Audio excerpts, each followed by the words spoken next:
Good morning. So we're approaching 7 o'clock, and based on the way the camera is facing right now, you would think it's just any old typical day except for the high winds. They kind of kept me up a little bit last night. I wouldn't say those trees did much in acting as a break. I might have just been on the wrong side of the gap. But anyhow, along with the wind this morning, we have fog. It's almost easier to see the trail without my headlamp on, but it's almost daylight. It's a little tricky following the trail this morning because it's switchbacks and you want to just go straight. But fortunately, yesterday, filming all the switchbacks, I have a good sense of that today. And you kind of learn to just follow the indentation in the trail. The markers they glow against the headlamp as well, but they're kind of sparse in this section. So, yeah, it's slow going, but that's fine. It's a climb. And like I said, it's almost daylight. I can just about see without my headlamp. So pretty soon, things will start moving a little bit faster. So as I said, 7 o'clock and headlamp is off. It's been off for a little while. Easy to follow. The fog is not as bad without the headlamp. An interesting little tidbit about myself that I want to share. I definitely seem to have a reaction to the lack of oxygen anytime I get over 5,000 feet to about somewhere around 8,500.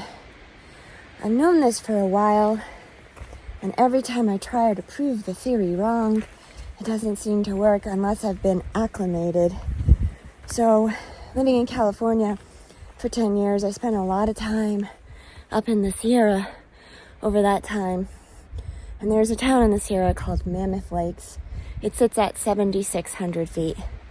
Every single time I would go there, I would feel horrible, get a headache, have a hard time breathing. So I started noting when I would start feeling like this and when it would go away. And shockingly, 10,000, 14,000 feet really doesn't faze me much. I'm a little winded, but nothing very noticeable.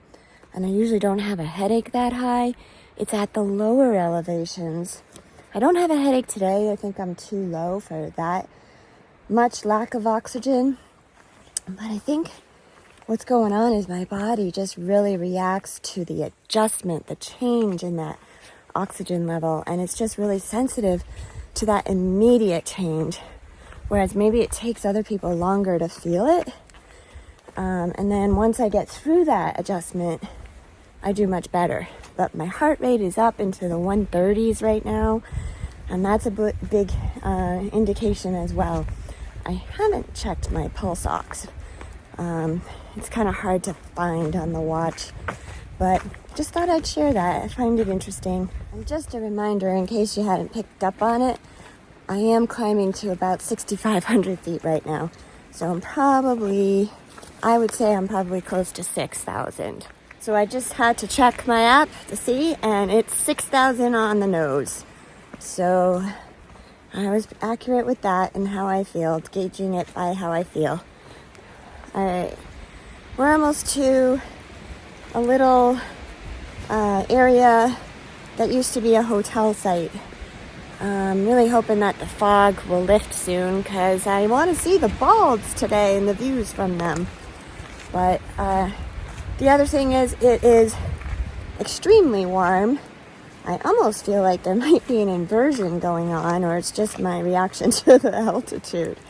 But it feels warmer up here than it did down in the gap. Maybe the gap was acting like a little bit of a valley and collecting some of the colder air.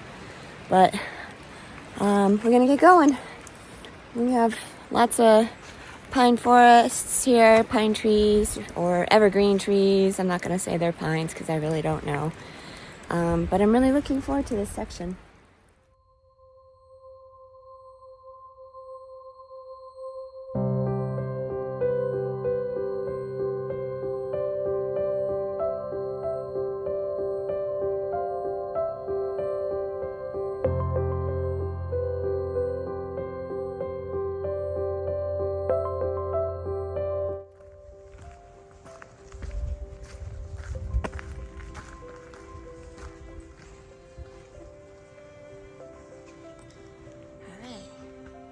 We're gonna go check this out.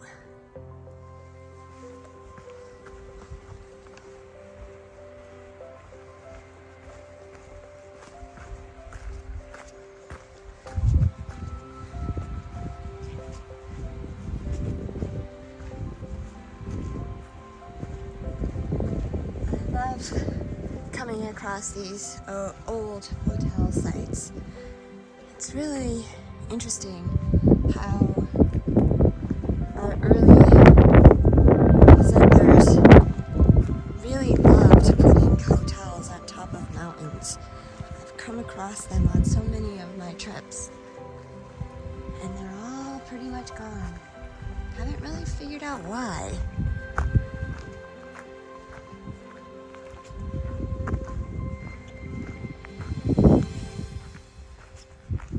So just reading this informational bulletin right here, a couple interesting little tidbits is apparently the hotel was built in 1884. It was 3 stories tall, and it catered to both pleasure seekers and sufferers of hay fever.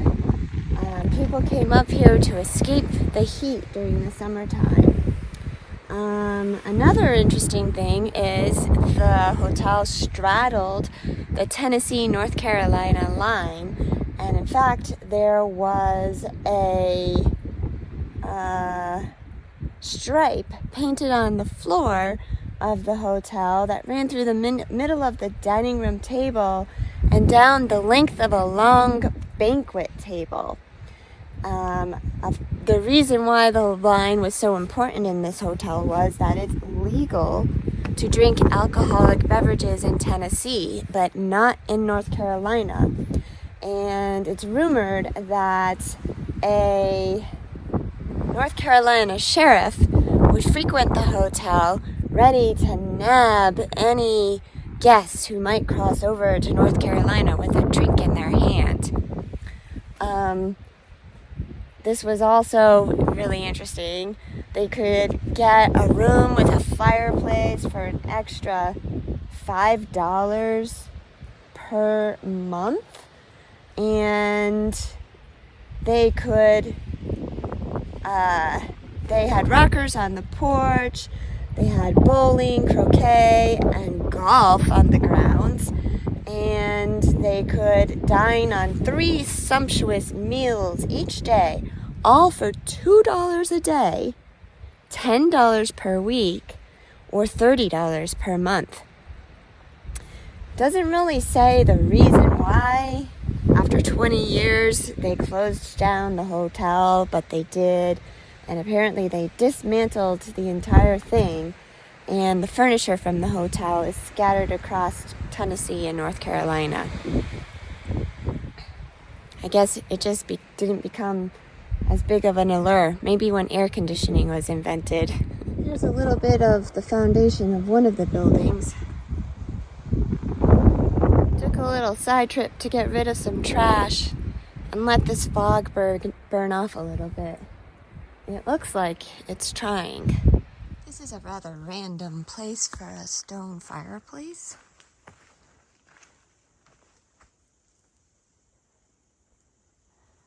Down in the woods.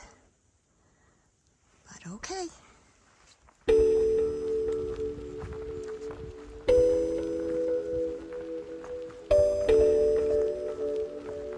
Good morning. So I made it to Roan Highlands. We have a couple hikers that I've mentioned back here. That's Church Mouse. Her sister is hiding behind her, Sparks. Hello. We can get a closer look at Sparks, right? Can you all tell they're sisters? And then we have Stealth, who's traveling along with them. He's the knight in shining armor. Is it okay if I video you guys? Yeah. Sure. All right, this is Shiraka and Bisquick. You've seen them a couple times. Just eating Nutella from the jar. It's okay. Perfect. Let's get a closer look at that. Hiker food. Well, it's kind of solid. Actually. Yeah, it is kind of solid. And then Pop-Tarts are the best breakfast ever. Oh, yeah. Cannot go wrong. That's right. So this is the highest shelter on the AT. Roan Knob Shelter.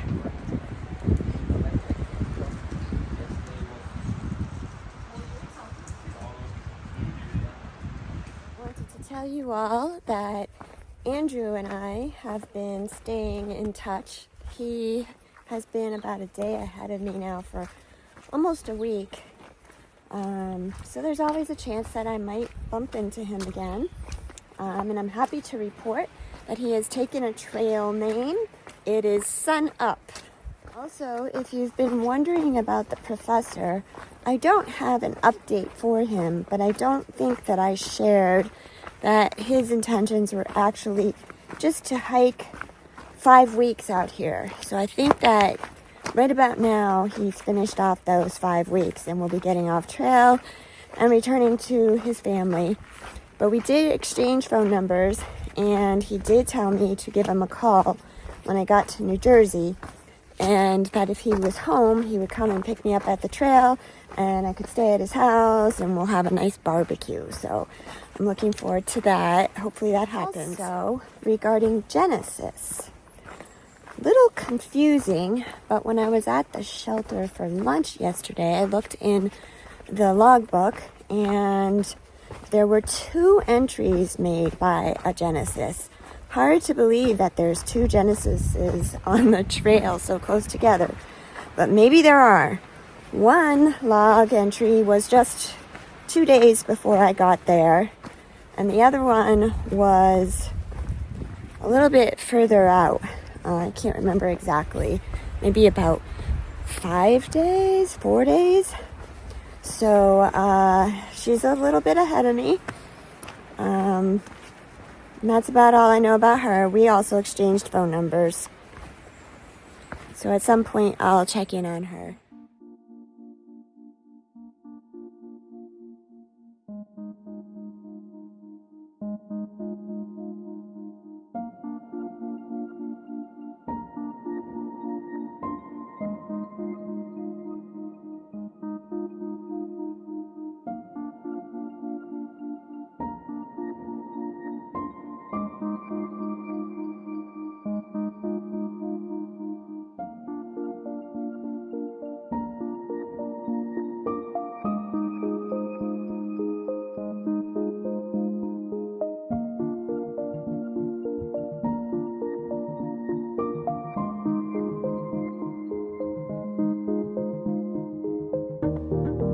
The sun really wants to win on this one.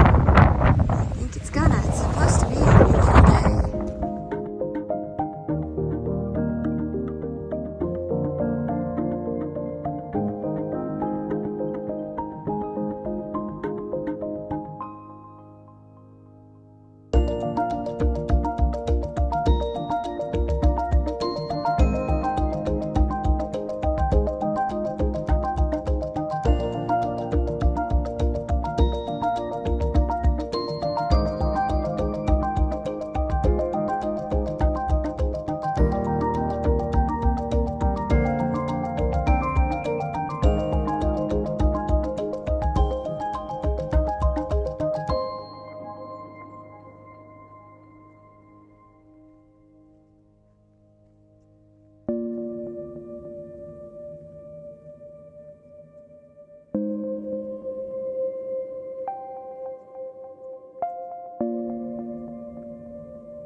That's my husband. He's watching too. Church mouse, come on in here with me. Come on. This is Church Mouse. Thank you, Shadow.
There is something very peculiar about this shelter.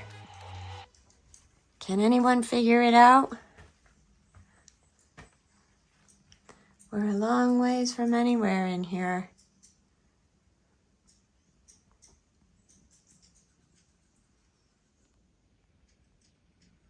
How does that work?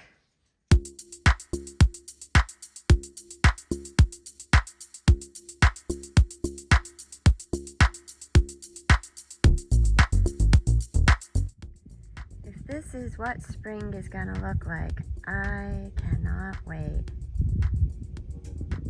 Look at this.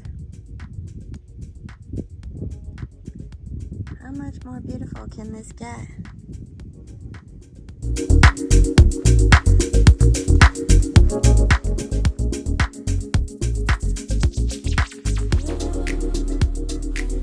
So I've read about this barn.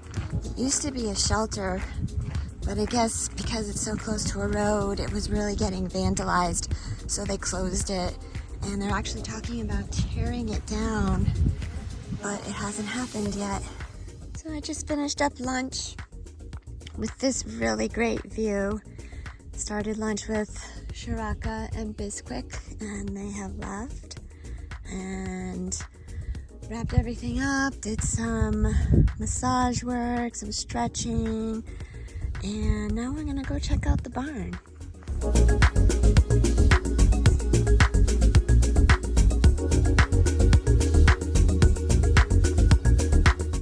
So this shelter comes with a privy.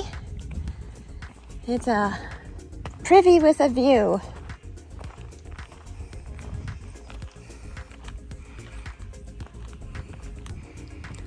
Oh yeah, I heard about the rhinestone throne.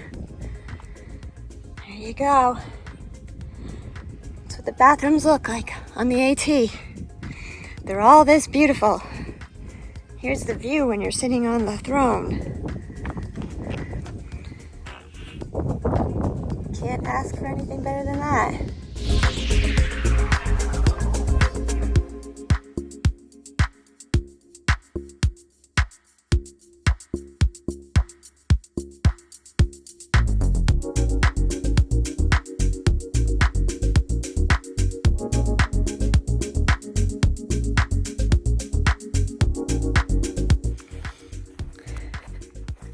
I love this stuff. There's the barn down there. I just ran into Shadow. She's planning to spend the night there.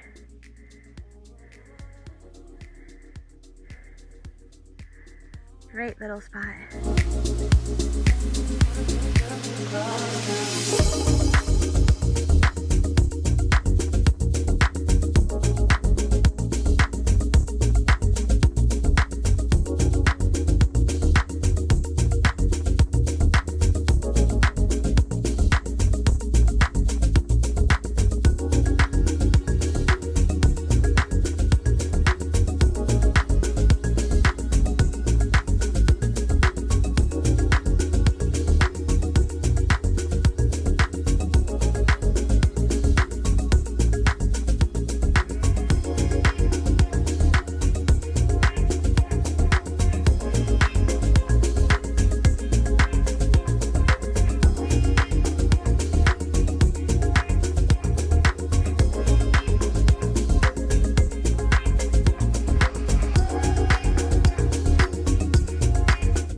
everyone, meet Napoleon.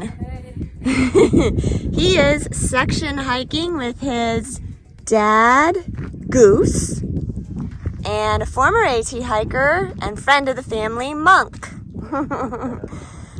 Napoleon here's calling all the shots. Yeah. So tell us, how far are you going? We have about another 30 miles to go. Where did you start? Erwin, Tennessee. And where are you going to finish? Where is it? Like, Is it beyond 19E? Are you doing all of Yeah. the Roan Highlands? Beyond it. Hampton? yeah. I don't think so. It's hostel. Okay. Boots off? 76 miles from Irwin. That's all I remember. Okay, so you're doing a 76-mile section hike. Yep. Nice. What do you think? You loving it? Yeah. Is this the first time you've gone backpacking? No, I've done it about 2 or 3 times before. Nice. And you want to do this the whole AT one day, right? Maybe, we'll see. How old are you? 14. 14. Nice. I see your backpack here. You're hauling a good load. Yeah. Always out front, calling all the shots. Well, nice to meet you.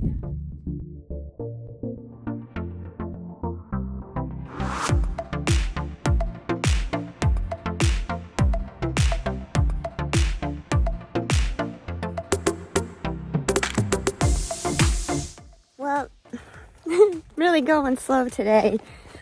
It's 3 o'clock and I still have 4.6 miles to go to make the 15 miles today at Doll Flats. I have just been so enjoying the scenery, so enjoying chatting up with people, and it doesn't matter what time I get there. Okay, so this is Little Hump Mountain that I have just ascended, and the mountain in the distance that I just showed you is Hump Mountain. That's the final climb before I drop into my next resupply. Alright, I need to hoof it a little bit, so I'll see you at camp tonight.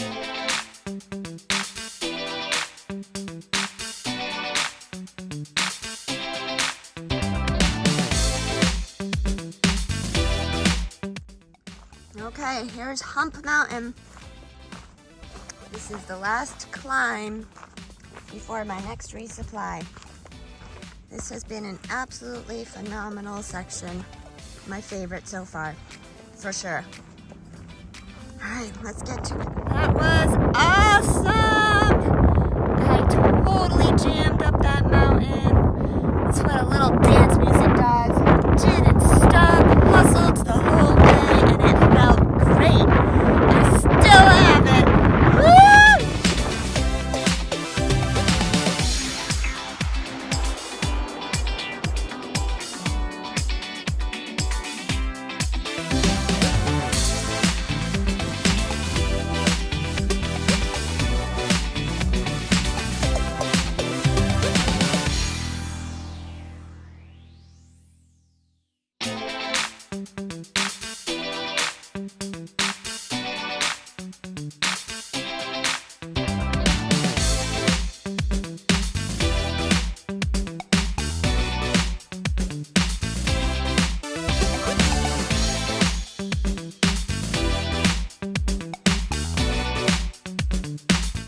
Wow, what a shocker once I got down into the trees and off the balds. The trail has just been littered with rocks. My poor feet are gonna be killing me now. I'm trying to cruise along all the way down to camp, and they just slowed me down. Trail's looking clear a little ways anyways, but it's done it before, where it opens up and has this nice clear section, and then there's just a pile of rocks everywhere. It's always something on these trails.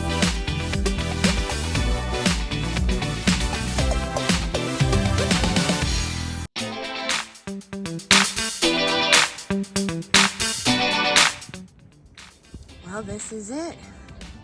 No more North Carolina. It's just Tennessee now. Woohoo. Bye, North Carolina.